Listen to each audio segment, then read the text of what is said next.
Hey, Todd. Hello. Hey, how you doing, sir? What are you doing, Big Shot? What was that? You got more toys than me. This is it. This is What the hell's going on? Darn it. look at that. This is my shed of solitude. I'm in a shed in my backyard, so that's why I call it the shed of solitude. And yeah, this is all my stuff, Todd. This is It's pretty cool. It's pretty cool. Thank you. So first of all, thank you so much for taking the time to talk to me. I appreciate it. As always, Sure.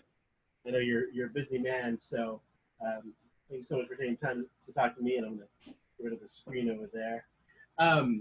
So how you doing? First of all, how's quarantine going for you over there in Arizona? I think we're pretty fortunate, pretty lucky. We have lots of space out here. My house backs up to the largest preserve in the country. So Yeah. I can just literally walk out my door and go climb a mountain and get in lots of exercise and be a mile away from any other human being. So Oh, uh, nice. I'm pretty fortunate here. Oh, that's great. Well, I'm glad to hear that. So first of all, this is just very surreal. I've been reading your comics since I was 14 years old or younger, and I've been a fan of yours. And now I'm talking to you about DC Comics action figures.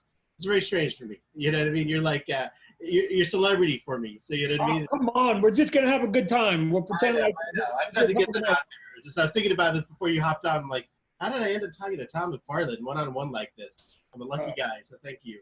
well, no, we appreciate people like you that keep them alive. So I try to make an effort to make sure I touch as many people as I can. So I appreciate your efforts. Well, thank you. Well, so I kind of wanted to start off. I have some questions over here I'm looking at. So I remember when it was 1994, you released your first Spawn action figure. And I love Spawn, but I'm obviously a big DC guy. I remember my first thought when I got that figure was, when are they going to do a Batman figure like this? You know, because you're the first guy to ever do such a cool version of a comic book character and make it true to the comic book art.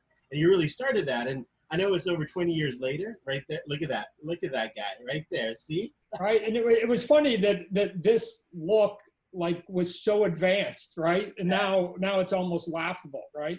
I mean, I think it's still pretty sweet, but you're right. That was revolutionary. I mean, no one had ever seen anything like that before. Yeah. So I know that. Now I got like my Kickstarter's like way more cooler. So.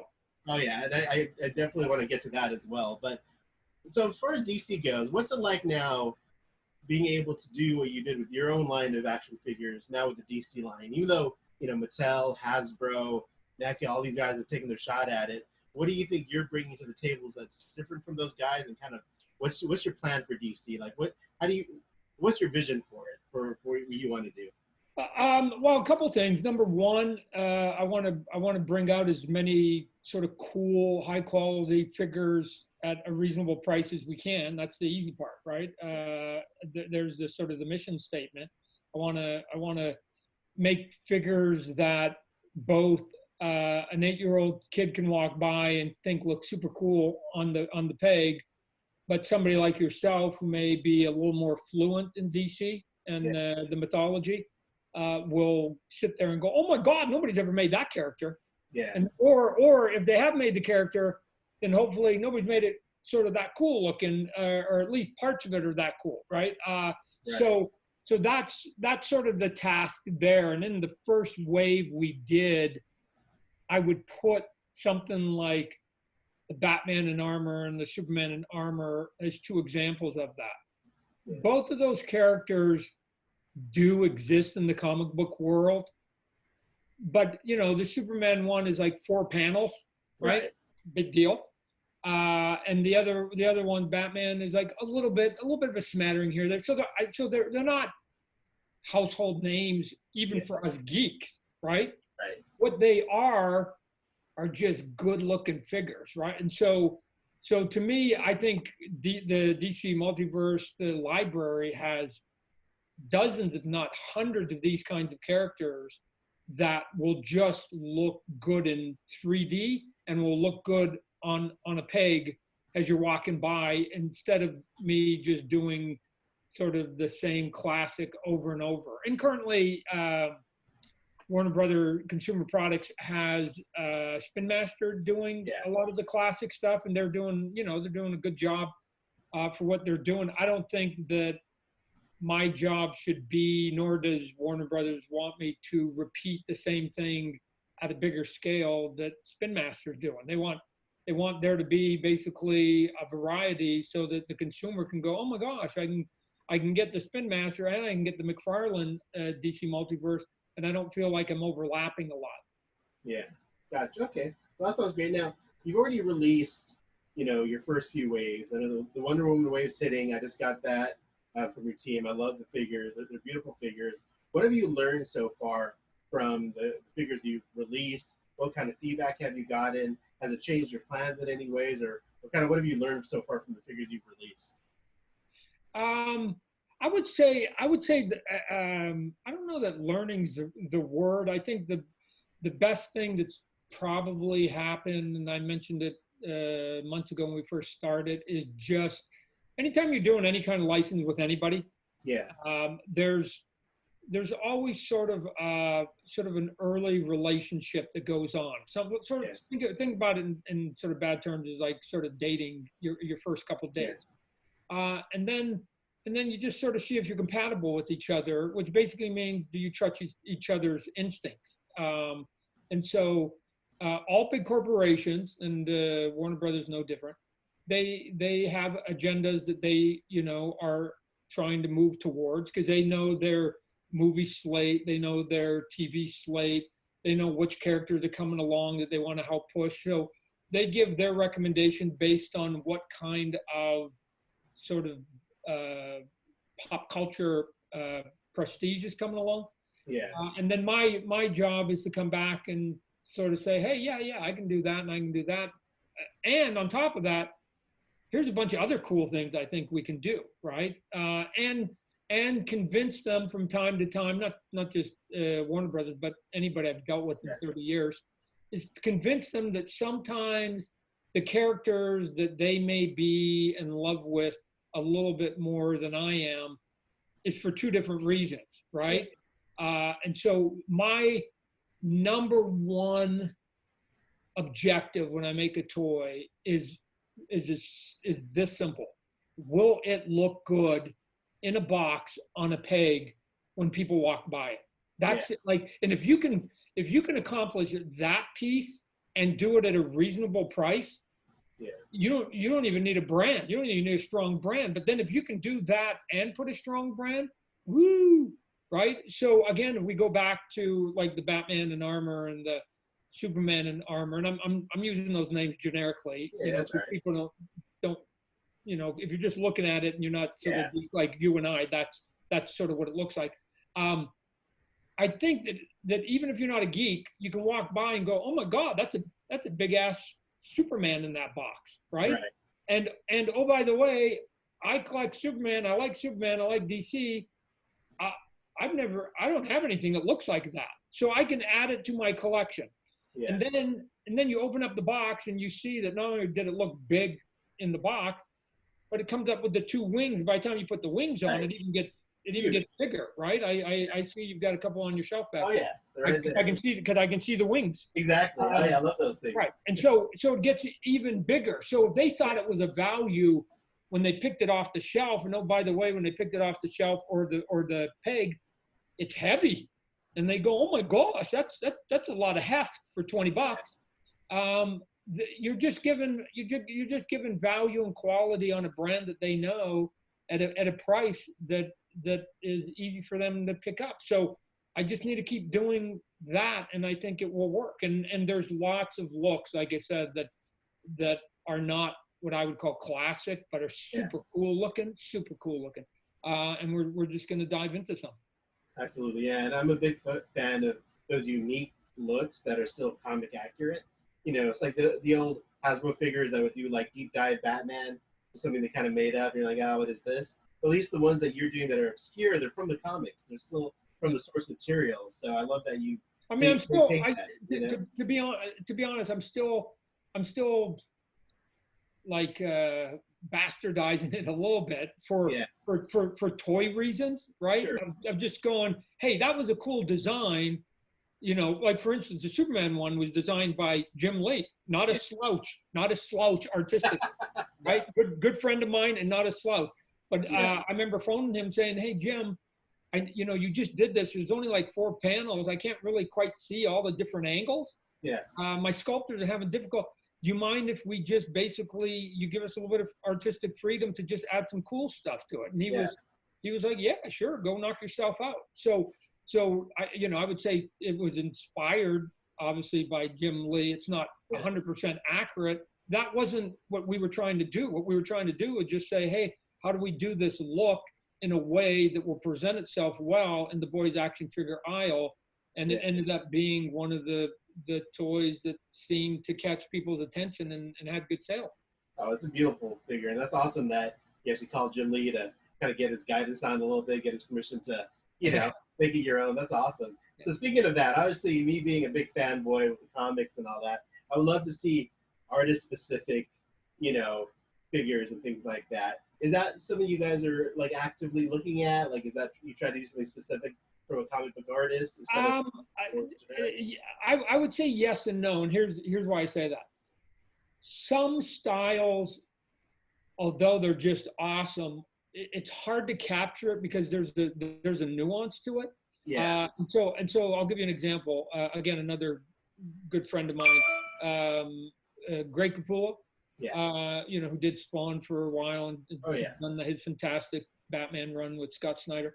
To me, I consider him to be the best artist in the business, and has been for many years.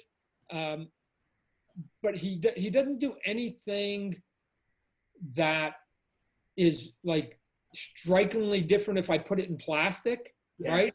Where if I did, let's say, a Bill Sienkiewicz Batman, or if I did a Sam Keith Batman, or if I did a Jack Kirby Batman, I'm just making, those would be distinctly recognizable.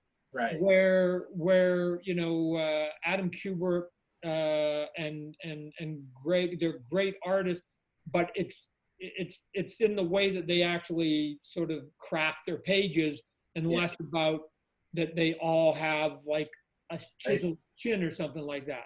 Yeah. Now we got like the White Knight coming out, which is inspired by some of the artwork, obviously by Sean Gordon Murphy, and his style is easier to grab because it is sort of unique, right? In terms of the drawing style. Doesn't mean that it's better than anybody else. It's just, it's unique. And so there's way more uniqueness that you can grab and go, hey, that looks like his art, than somebody else who's doing a fantastic job like Greg would do on his book. That's a little bit harder to grab. I mean, I've seen lots of quote unquote Capullo toys, and they're good, but nothing matches what he does in his artwork. Right. His pages, they're so dynamic, so awesome. It's tough. It's tough to grab that in plastic. So. Gotcha. Yeah, that's great. Great way to look at it. So it's trying to find that balance between the two. Okay. Yeah.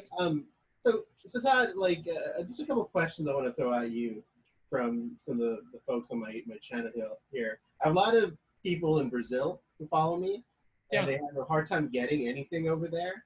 Do you guys actively kind of improve distribution, like overseas in South America, you know, in Europe? Like, do you have a lot of control over that, or is it more up to? No, we have distributors in Brazil. To what extent they're doing their job, I can check into it. But the problem with sometimes international is by the time it goes through a middleman and then gets to the country, and then you go through the exchange rate, and then they put it into store, the prices start going up and up and up. And so what ends up happening is that the normal places you would think about here in America, Target and Walmart, the equivalent thereof in those other countries say, what? That's too expensive. I'm not putting that in. I'm a discount store. I'm not going to put that. And so it becomes hard to find in certain countries because of the methodology of how certain distributors and product basically gets into those countries. So I got to ask you, you started out as a comic book artist. then you started a toy company. You obviously have a great business mind. You know, is this always been your path, or have you like the whole toy thing? I know one of the reasons you started that is because you didn't really like the way the toy companies were doing things, so you did it yourself. Is Right. that your entrepreneurial spirit, or like kind of what drives you, or where are you headed? I guess going from here. I've always said that I'm bilingual, right? Yeah. And so the bilingual is that I'm an artist, and now I can speak business fluently, right? That wasn't so. It was a language I had to pick up. Yeah. And it started at a fairly young age. When I got my first job with Marvel, when I broke in way back in '85, you're a freelance, and every freelancer is essentially an entrepreneur, because the way that it works, if you do a page and they pay you $100 and you do 10 pages, they give you a check for $1,000, Yeah. right? 100 times 10 is 1,000. But what they don't do, and I assume it works the same today because that's how I pay my freelancers. Yeah. There's no taxes taken out. There's no retirement taken out. There's no medical taken out. There's none of these things that normally would come out, Social Security and everything. So when I was younger, I knew even at that age that entire $1,000 check wasn't mine. And it taught me to basically start taking care of myself and start acting, a little more mature than I should have been. Yeah. And so it helped sort of pave the way, so that years later, when we actually did start our own company in '92 with Image, and I started Todd Mcfarlane Productions that controls Spawn, then some of those business habits were already there. The introduction of Image Comics just basically blew the whole lid off it, because we had to literally become business people, and we skinned our knees dramatically at times, and fail. And then you just learn, and there's a little bit of throwing a dog in a pool. It just starts to paddle real fast, and either you sink or swim, right? And some people are built for it, and some people aren't. And so I can't say that if everybody went down the same path I went, that they would still be alive to talk about it. But there would be others that probably would have been, 3-4 times more successful than I was. So everybody's built a little bit differently. Artists historically don't want to, we think on one side of the brain. We don't want to deal with the other side of it. I didn't mind doing it. And now I can go into any meeting and convince anybody who's in front of me, depending on who they are. If they're business people, I can convince them I'm a CEO that happens to be a hell of an artist. Or I can talk to the artist community and be one of them and say, hey, don't worry about this. We'll go make sure we get a good business deal for you. So I can basically, like I said, I'm bilingual. I can start going in either direction and make it make sense. And the only reason is because I didn't want somebody else controlling my life. So I had to learn it. I had to, or give the confidence to somebody else that they could help me in those endeavors. Nice. Well, that's awesome that you balance both so well. Not all the time. You seem to, anyways. Yeah. How involved are you then? Still, like even with the DC figures and all your figure lines, you have the creative teams who work on all the concepts and all that. Are you in a lot of those meetings though, when they're picking the figures they want to do and all the design work? How involved with that are you? Okay, can you read that? Yeah, I can. Okay, so every one of these toys has my name on it. Yeah. So how involved am I? I'm like a lot, because if I didn't have my name on it, I maybe would slack a little bit, right? Yeah. But I assume that anything that goes out with my name on it is a reflection upon myself and my skill set. So that's awesome. I'm involved in all of it. So we just relocated all of our sculptors from the East Coast, so that they're now here in Arizona, and they're literally 8 feet from me. Right? Wow. They're right there. I can walk out, touch each one of them, look at it, all the conversations that we're having. So the packaging, the character choices, the way that we paint it, the way that we articulate, like all of it. So if you Yeah. If you like it, then I've got a great team that does it. And if you dislike it, then put the blame at my feet because I have final authority over all those decisions. Yeah, well, I mean, so far, especially with the DC stuff, I think it's been fantastic. Your character selections, the quality of the figures, the plastic you use. I mean, that's how hardcore I get is I can feel the difference in the figures. Versus... Look, I'm going to promise you that I'm just getting started, right? Yeah. I mean, we're gonna do some cool stuff, right? Look at that. we're gonna do some cool stuff that. And I know what I've got that nobody's seen yet, and what we've sculpted that nobody has seen, and I'm telling you, it's just getting better. I mean, it's at the beginning, the first wave, like I said, was sort of the couple first early dates with Warner Brothers and DC Multiverse, and everybody was sort of just doing sort of classic, a little bit polite stuff, and now everybody understands that, hey, McFarlane Toys can do something different. Let them just do it. Not, don't let them have the keys to the car. Yeah. But let them have some artistic leash, I guess. And I think we will get you good results. And they've seen it because, again, some of the stuff like the Batman Who Laughs, that was never an articulated figure, out in the mainstream. And the two armored figures, toys that nobody had sort of done before in a mass way, they work. And so I think that formula will continue to work. And now it's, let me tell you who I think should be up on the shelf, because it's coming from a different perspective than whether you've got a big event of a comic book or you got a big movie. Is this toy just going to look good? Come on, if you have just a good looking toy, it will sell. It will sell. Come on. And so I think they've been very kind in giving me that leash to say, hey, so what are your recommendations on some of this stuff now, Todd? So someone like me and a lot of people who follow my page and things like that, obviously we're a little older. We have a lot of nostalgia for like the old Superman movie, Keaton Batman movies, things like that. Yeah. How far back, or like, have you thought about doing figures based on those characters from the movies that might be a little older, or I think there's room for it. I think they need to be done in the right and sold in the right spot.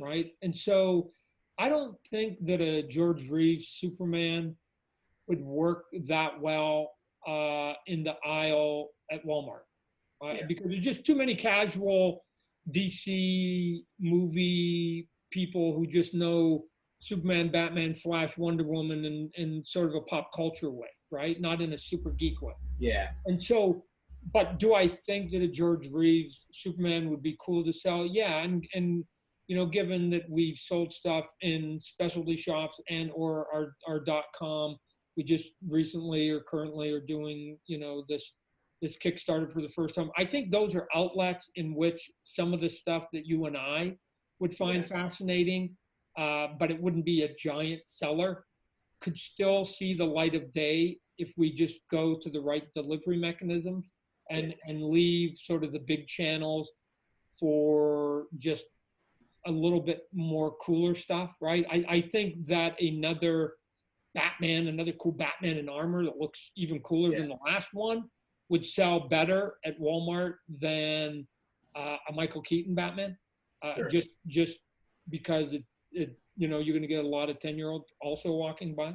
But we could do the Michael Keaton someplace else, maybe in a sort of 4-pack, if you will, right? That you had. George Reeves and Christopher Reeves, Superman, and then you have Adam West and you have Michael Keaton, and you basically have the first 2 generations, and then you can go from there, right? And you go, hey, here it is, the early movie looks or the early TV show look. Boom, you put them in there, and then you and I only have to buy it once, and we get the 4-pack of all of them, and we scratch that nostalgic itch very quickly. Oh man, I hope that's actually something in development. But that sounds pretty awesome. what was my next question? So with the Bat Raptor you guys released, awesome vehicle. You know, again, something that was only in like one comic, I think. Super obscure, but comic accurate. It's a great vehicle. How did that play in the marketplace? Are you planning to do more vehicles in that scale, or how, what was the feedback like on that from your perspective? We did okay with it. Wasn't great. We did okay.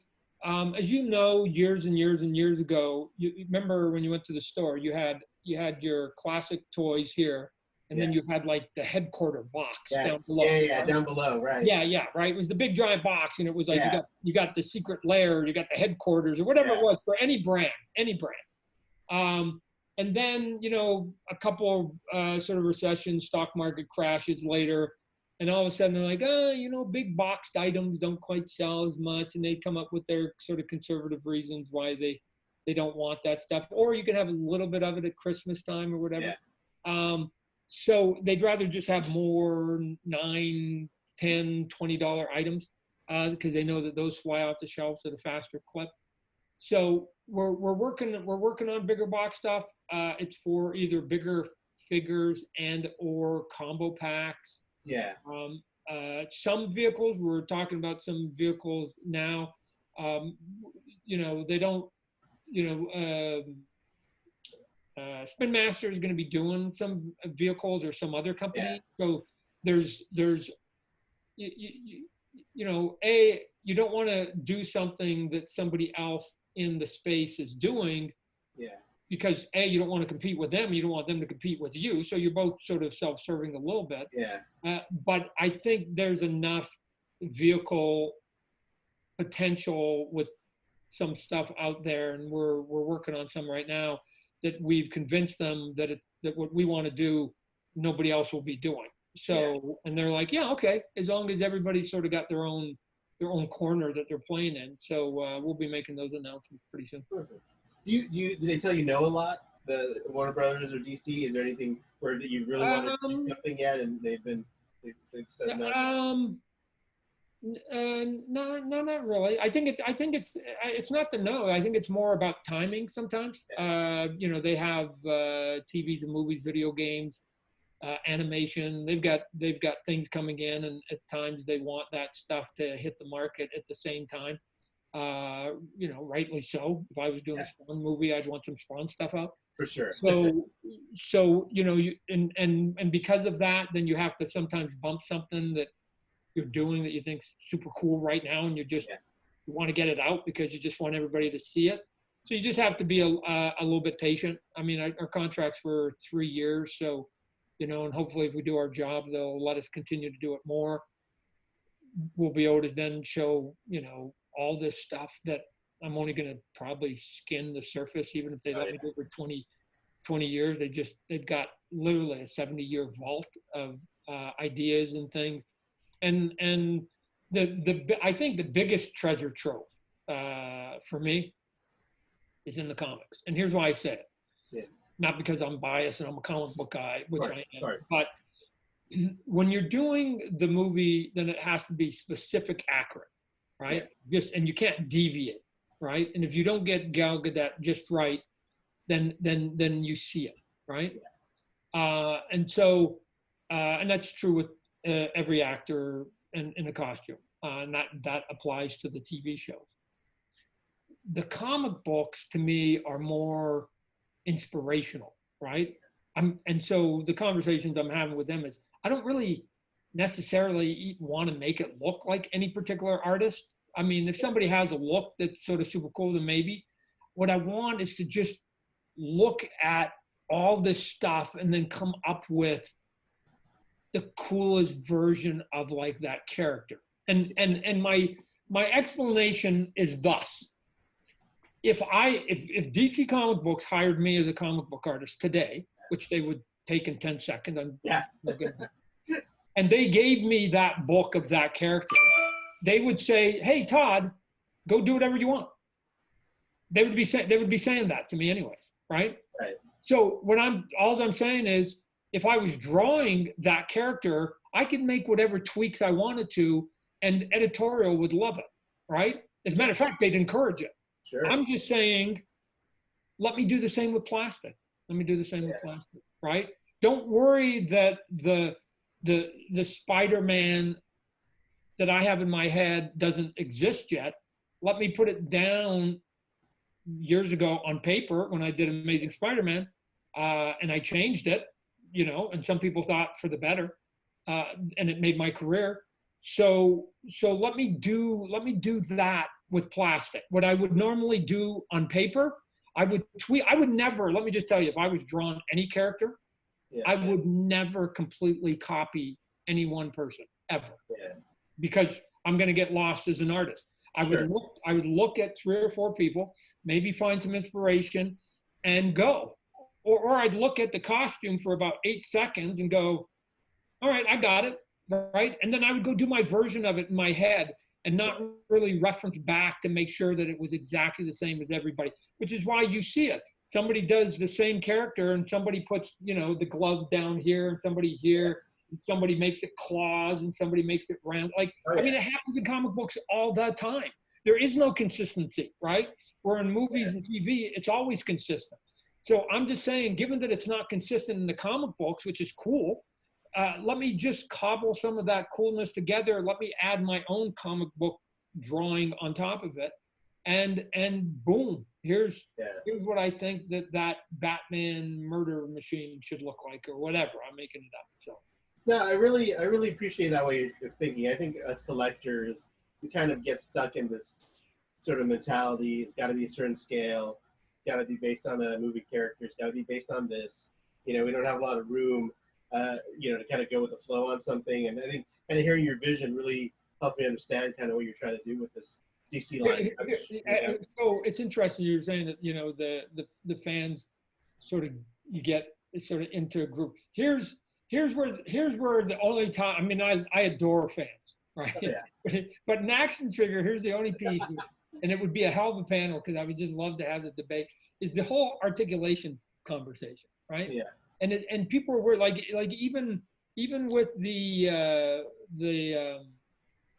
Kickstarter that I'm doing, right? That originally when I sculpted it, right, like he's got a little bit of a bend in the hip, right? Yeah. And people were going like crazy for it, right? And I'm like, it's an articulated figure, right? So I just chose to photograph him with a little bit of a bend, right? Yeah. So if you don't like the bend, straighten it up. Look at that. Straighten it out. Straighten it up. If you don't like the bend in the arm, straighten it. Like, what are you talking about? I took one picture and I happened to pose them, and there's a bunch of people going, "Oh my God, why are you doing that one?" It's like, okay. And then they're saying, well, there's a little bit of a twist in the hip and stuff. Why don't you, just put it into the A pose or whatever else, blah, blah, blah. I will fight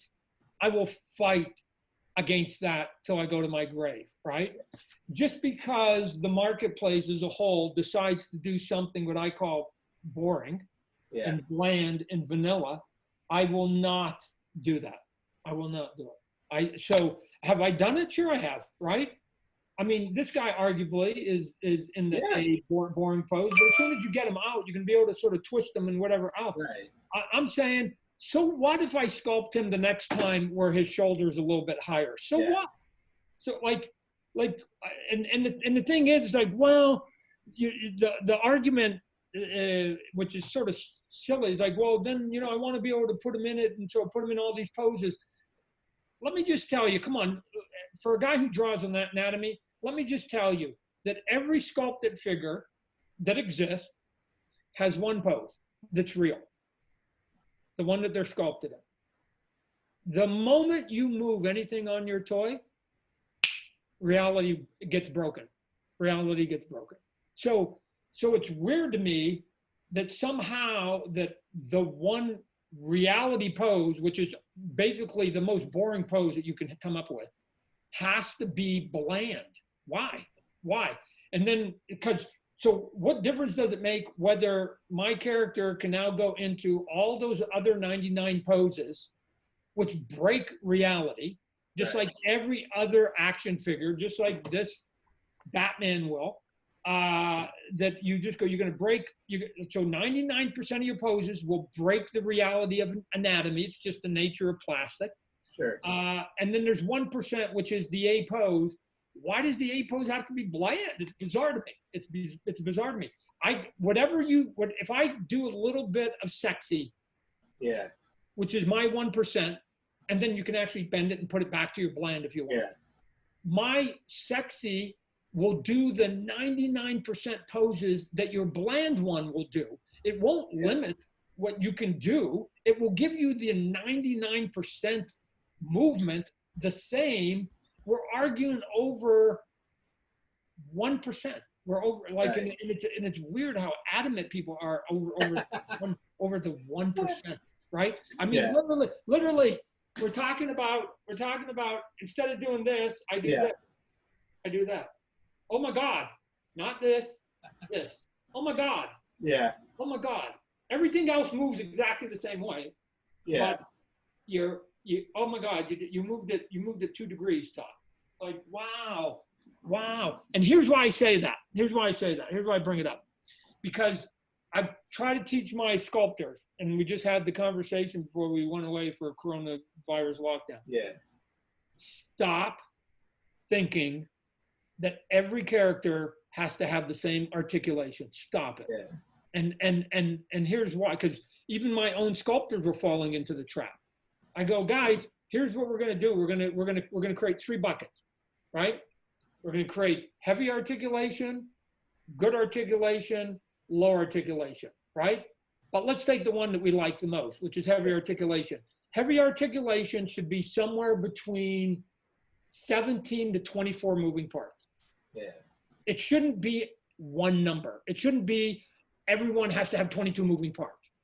It should be somewhere within a bandwidth of 17 to 22. I think that's articulate. Why? Because if you do the Hulk isn't built just naturally the way he's built. He's not built to do all the same things that maybe Scarlet Witch or Wonder Woman can do, because they're thin, female figures that have a lot more flexibility. So maybe the Wonder Woman figure is going to have 22, 23, and maybe the Hulk figure, not that I'm doing Hulk, but the Solomon Grundy figure. Yeah. Solomon Grundy figure then is 19 or 20. It's a couple less. Why? Because he's so giant. He's like a big hulking dude. Like he doesn't move the same way, right? And not only does he not move the same way, you want the Hulk to stand like this, and you want the sexy lady to stand like this. You think that a 125-pound female and a 600-pound gorilla are the same structure and that they should move the same? I don't. And so I'm just going to do what I think is right and looks good, and the consumer can basically make their decisions along the way. Here's what I know. It's going to look fucking cool. Yeah, man, I'm with you. I mean, I keep all my stuff on the shelf, like you see in my background here. So I'm way more interested in something that looks cool versus articulation. And I think I'm even saying I'll give you a bunch of articulation. Yeah. I'll give you a bunch. So like even with this one, this Batgirl, it's beautiful. Look at this. The design's beautiful. It's awesome. The articulation is great. It moves around. I mean, I think you found a really great, balance right there with this. Right. So you can get the art. You can get the art a little bit. You can put her in a pose where she sort of got her hand on her hip and there's a little bit of sex to her and stuff, right? Exactly. So but I'm just saying I want the monsters to feel still like a monster, right? And so if that means that I have to do something and sculpt it in such a way that it's got one less joint, but it can still go into 100 poses, and it may not be able to go into 110 like Batgirl, right? It can go, but it's still going to 100. I'm not saying I'm not going to put a ton of articulation. I'm just saying that's the bucket. The bucket has to be between like 17 and 24. It can't be one number. So that, to me, I still think that my Solomon Grundy will be heavily articulated. It just might not be quite the same as a ninja that I'm doing. So that's all. Have you ever gotten accosted, like at a restaurant, by a angry collector who asks you for more articulation? Has that ever happened to you? Have they ever come up to you outside of a convention and like brought that up? But let me also just say, like, Yeah. it's I wouldn't even term them angry collector. I think they're just passionate, like you and I. Very passionate, yes. And so I don't mind passion. I'm shoot, I can get worked up as much as anybody.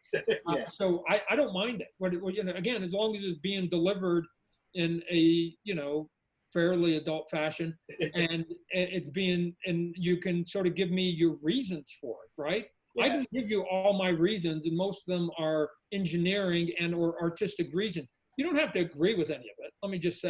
Right. I'm just saying that when I'm putting it together, I have a rationale as to why I do what I do. And the question is that rationale now good enough for you personally? For some people it is, for some people it might not be.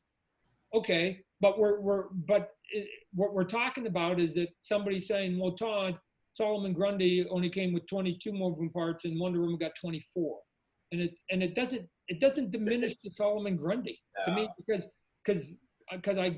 that's still a lot of articulation, right? It's still a lot for a big guy. Oh yeah. But the two, I just had to, so that the Solomon Grundy looks like a Frankenstein monster. That how you should look. Yeah, come on. So, but anyways, those are those. My sort of skin got thick a long time ago. Yeah. So what I do is I do the best I can with whatever knowledge that I have, with whatever skill I have, and or the skill set of the people that I employ. I put it out at the price that I think is fair, and then you just let people make their own personal decisions. And so if it's something you like, God bless you for giving us your hard-earned money and supporting it. And if it's not, then go find something that you will enjoy more, right? This is the weird thing. This is the weirder thing to me about life as a whole, not about collecting, just life as a whole, is that like I tell people that I learned almost everything that I needed to when I was about 8 years old, and I used to watch cartoons way too much. And this guy would look at me about 7 times a day, big, hairy, black dude, or brown. It was actually a brown dude. And he'd come in there, had this cool hat, and he'd go, only you can prevent forest fire. And he would say that to me about 7-8 times a day. And I'm 7 years old. I'm 8 years old. And I quickly knew what Smokey was saying. He was saying, Todd, it's your life. Stop complaining. Just do. Your life is in your hands. Do it. Which basically was like, stop being a victim. Stop blaming people. Stop doing whatever else. If you don't like your job, go find another job. If you don't like your girlfriend, go get another girlfriend. If you don't like your haircut, then fucking shave it off. You don't like your clothes, buy some. Like, you don't like what you're eating, spit it out. Like, what are you talking about? It's solvable by you personally, right? So that now goes to consumerism, right?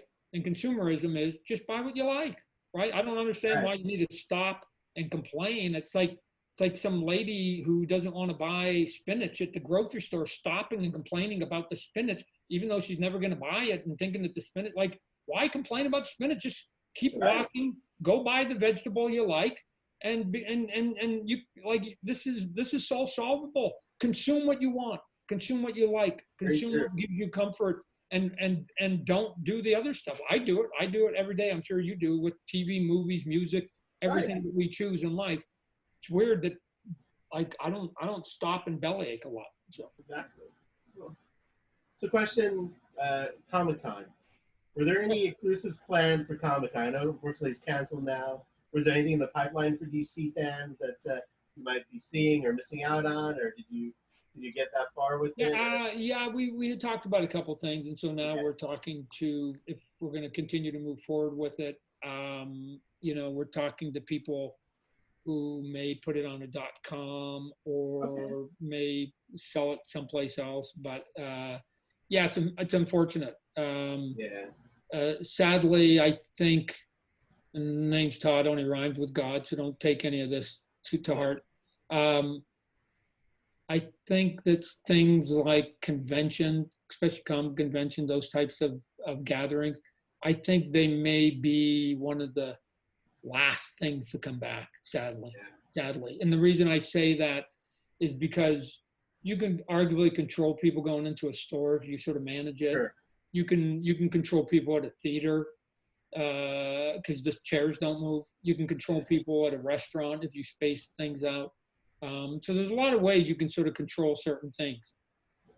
Comic book conventions are built for people, mass amounts of people, to move by hundreds of people an hour, thousands of people an hour. And that to me is like the sort of the extreme of where we're saying social distancing. That's like the anti-version, right? Busy congregation places where people are mixing and matching. And you've been to these conventions. Oh yeah. San Diego and New York and all the ones in Chicago and Orlando and the whole country. Sometimes it's shoulder to shoulder, right? Oh yeah. And standing in line to go get autographs. So you could space out people want autographs for that one, but it's just the walking around part. Like I don't know how you.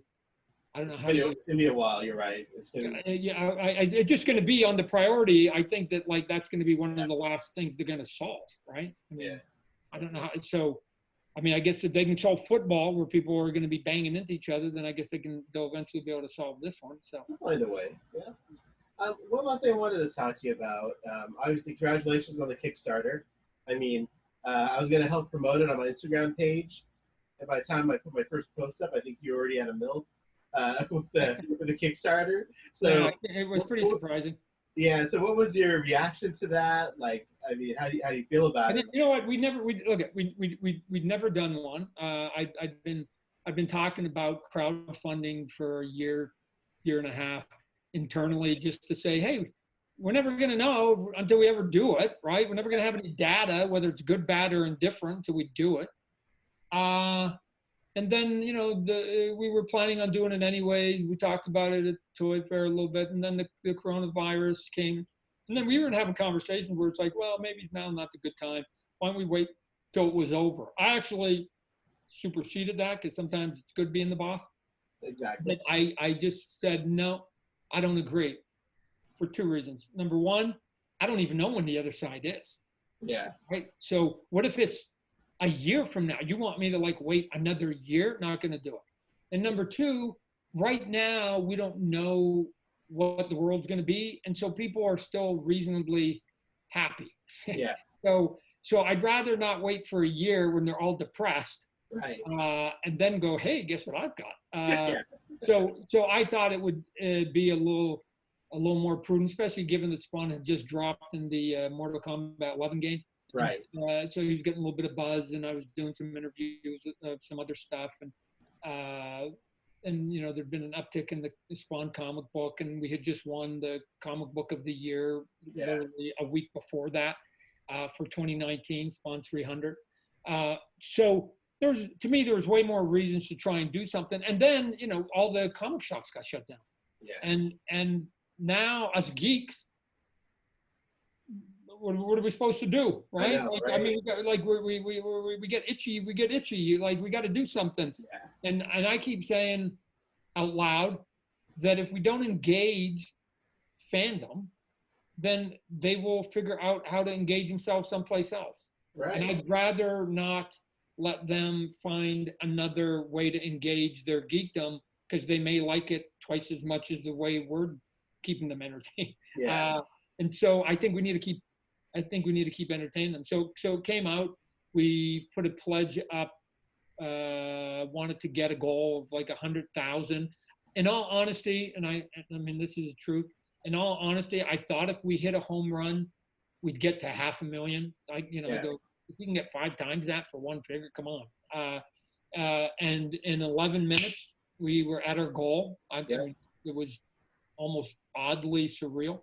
Yeah. And in just over a day, we were at $1 million bucks. And that's just with one figure. So what happened if we've done 4 or 5 and done a bunch of other things, and all these other tricks you can do. Sure. It's also interesting. I tell you what's interesting about it is that they do these things. I'm just learning all this with Kickstarter and crowdfunding. That if you get to certain levels or what they call stretch goals, that it's like, hey, if you give me this much money, I'll give you this. And so I use the word, but I stopped using it. To me, it's just like I call them free upgrades. That I keep adding stuff to the program based on either a number that's already been passed or a number that within 5 minutes we're going to pass, right? I'm basically saying, look, you bought it already for $40, but I'm going to now give you this, it's still $40. And then I'm going to give you this, and it's still $40. I'm going to give you this, it's still $40. Like I'm just sort of saying thank you and tipping my hat for you guys to make it so successful. And it's weird that the fans have been trained differently, that they're going, give us stretch goals. Why don't you do this? And to get to the stretch goal, I have to ask you for more money. I'm actually saying the opposite. I don't want any more of your money. I'm saying I've got enough of your money. I just want to give you some free stuff. Here, I'll give you a free head. Here's another free head.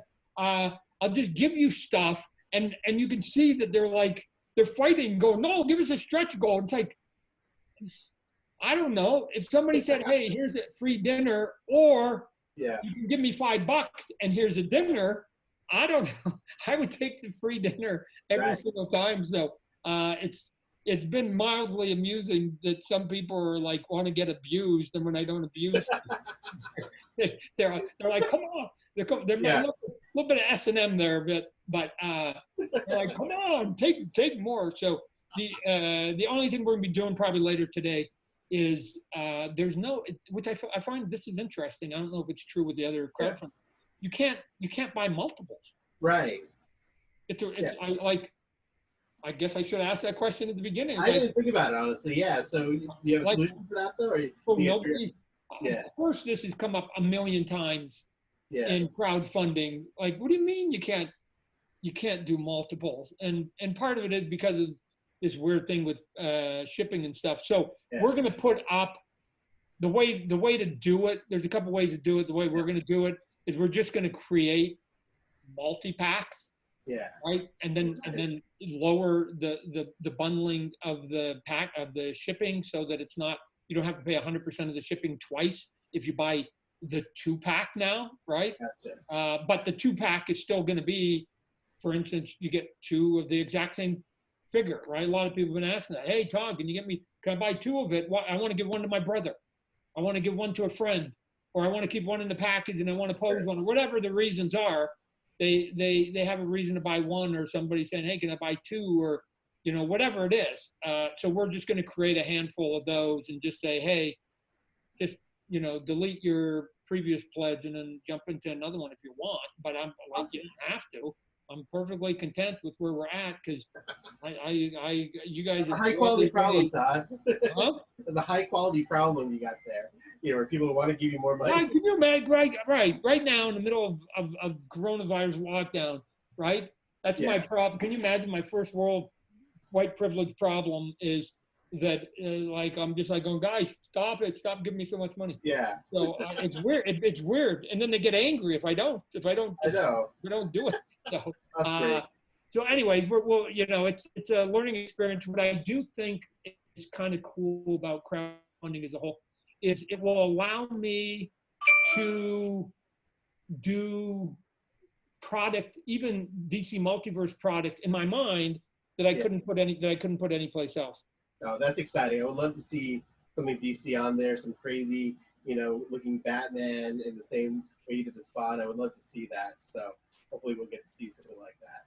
Oh, Todd, did I lose you?